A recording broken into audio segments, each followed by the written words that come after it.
Frères et sœurs, que la paix et la grâce de notre Seigneur et Sauveur Jésus-Christ soient avec vous. Ici AWH Redemption Ministries pour notre méditation de ce vendredi 14 août 2026. Toujours frères et sœurs, dans la mission de vous accompagner journée après journée, semaine après semaine, saison après saison sur le chemin du royaume de Dieu, car l'essentiel, frères et sœurs, est dans le royaume de Dieu. La force est en Dieu, la consolation est en Dieu, frères et sœurs, l'abondance est en Dieu, la sagesse est en Dieu et surtout l'espérance est en lui. C'est pourquoi d'ailleurs, frères et sœurs, nous nous répétons ici dans ce microphone à chaque instant, cherchons d'abord le royaume de Dieu, sa justice et toutes les autres choses nous seront données en plus. Frères et sœurs, que le nom de l'Éternel soit béni, que le nom de Jéhovah soit glorifié, car en dépit des circonstances, en dépit de la peine, des douleurs, des souffrances, nous avons la conviction que notre Dieu est un Dieu fidèle, est un Dieu bon. Le prophète Jérémie dit, je connais les projets que j'ai formés sur vous, projets de paix et non de malheur, dit l'Éternel. Et dans Lamentation 3, le prophète répète, les bontés de l'Éternel ne sont pas épuisées, ses compassions ne sont pas à leur terme, elles se renouvellent chaque matin. Le texte qui nous est proposé, frères et sœurs, pour notre méditation de ce vendredi, c'est le texte que nous trouvons dans 1 Pierre chapitre 5, le verset 10. 1 Pierre chapitre 5, verset 10, ça dit, le Dieu de toute grâce qui vous a appelé en Jésus-Christ à sa gloire éternelle, après que vous aurez souffert un peu de temps, vous perfectionnera lui-même, vous affermira, vous fortifiera, vous rendra inébranlable. C'est un message de Dieu à l'un de ses enfants bien-aimés en ce vendredi 14 du mois d'Août, frères et sœurs. Le Dieu de toute grâce, mon frère, le Dieu de toute grâce, ma sœur, qui vous a appelé en Jésus-Christ à sa gloire éternelle après que vous aurez souffert un peu de temps, vous perfectionnera lui-même, vous affermira, vous fortifiera, vous rendra inébranlable. Ô Seigneur, j'aime ta parole. Ta parole est vivante. Regardons un peu, frères et sœurs, la mise en contexte de ce texte. L'apôtre Pierre, en fait, écrit à des croyants qui traversent des temps difficiles. Ils connaissent la souffrance, l'incertitude, les larmes et parfois même le sentiment d'être seul dans le combat. Mais Pierre leur rappelle que la souffrance n'a pas le dernier mot. La souffrance n'a pas le dernier mot, mon frère. La souffrance n'a pas le dernier mot, ma soeur. Car le Dieu de toute grâce intervient lui-même pour relever, pour restaurer, pour affermir et fortifier ses enfants. Cette parole, frères et sœurs, rejoint particulièrement les familles qui pleurent en ce moment, les parents, les amis et tous ceux qui sont affectés par le départ d'un être cher, particulièrement la famille de notre frère, notre ami, Dr. Jean-Étienne bien-aimé. Même dans la douleur, frères et sœurs, Dieu demeure présent, fidèle et proche de ceux qui ont le cœur brisé. Il y a 3 leçons à tirer de ce texte, frères et sœurs. Nous devons nous rappeler et vivre avec cette conviction que Dieu voit la souffrance de ses enfants. Rien de ce que nous vivons ne lui échappe. Les larmes versées dans le secret, les silences lourds, les questions sans réponse et les cœurs fatigués sont connus de Dieu, frères et sœurs. Oui, nos pleurs, nos désespoirs, je dirais même, sont connus de Dieu. Il ne minimise pas notre douleur. Il s'en approche avec compassion. Moi, personnellement, je vis avec cette conviction. Dieu voit la souffrance de ses enfants. Et la deuxième croyance, ma deuxième croyance, frères et sœurs, est la suivante.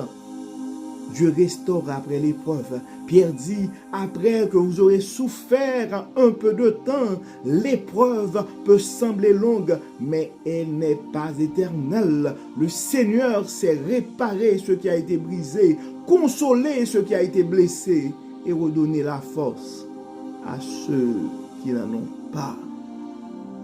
Dieu restaure et restaure toujours après l'épreuve, frères et sœurs. Soyons confiants. Et la troisième leçon que nous pourrons tirer de ce texte, et je dirais même ma troisième croyance, est la suivante.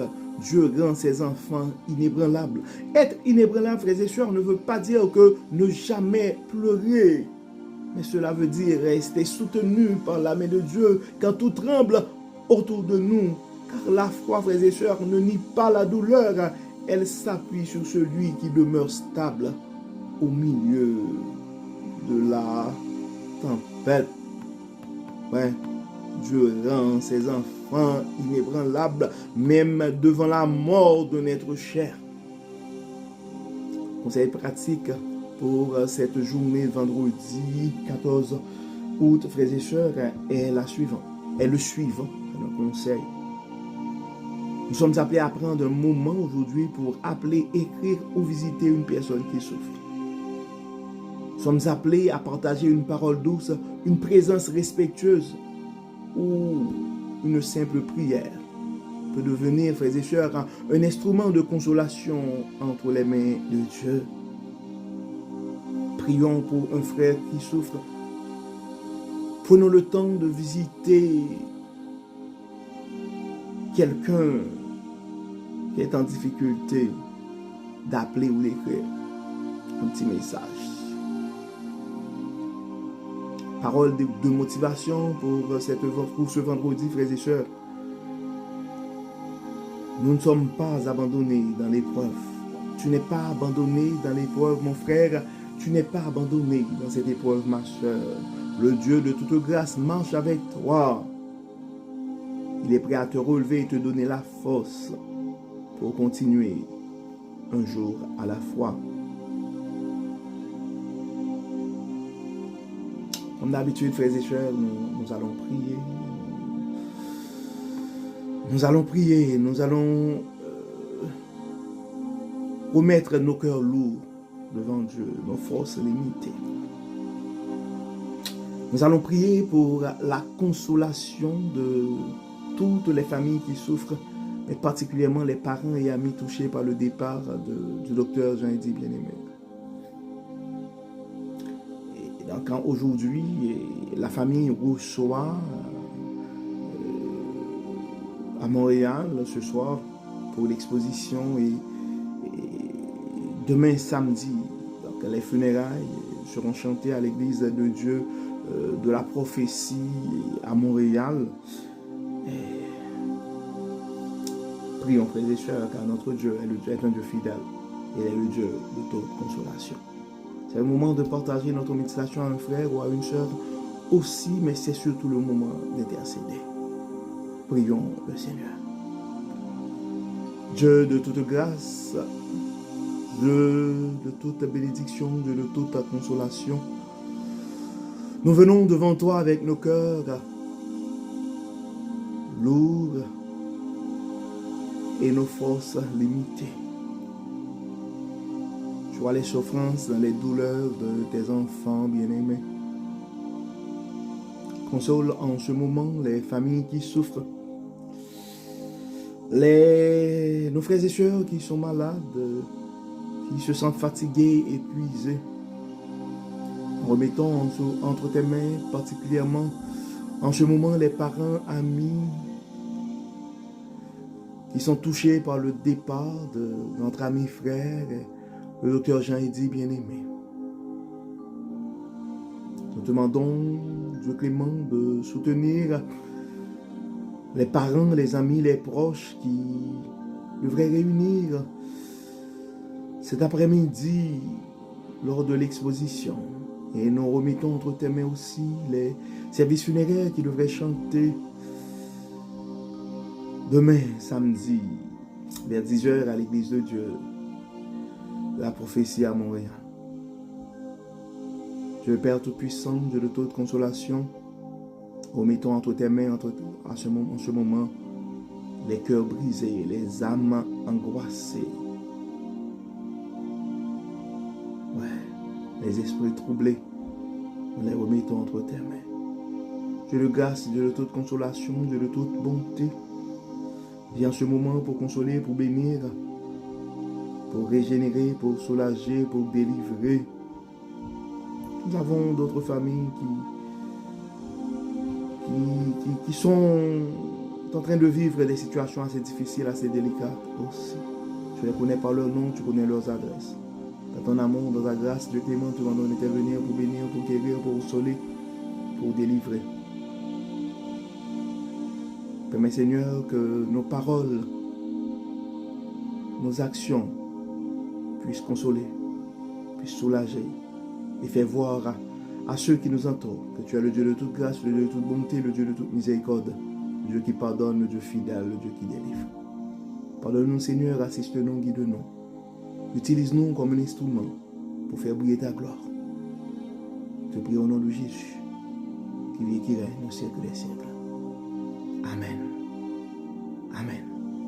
Frères et sœurs, nous arrivons au terme de notre méditation pour ce mercredi 14 du mois d'août 2026. Nous espérons que votre âme a été bénie. Et d'ici là, nous vous souhaitons un très bon vendredi sous le regard de Dieu Tout-Puissant. Que le Seigneur nous bénisse, que le Seigneur nous console, qu'il nous protège et nous garde. Au nom de Jésus. Amen. Amen. Bon vendredi, frères et sœurs. Et à demain. Bye bye. Bye bye.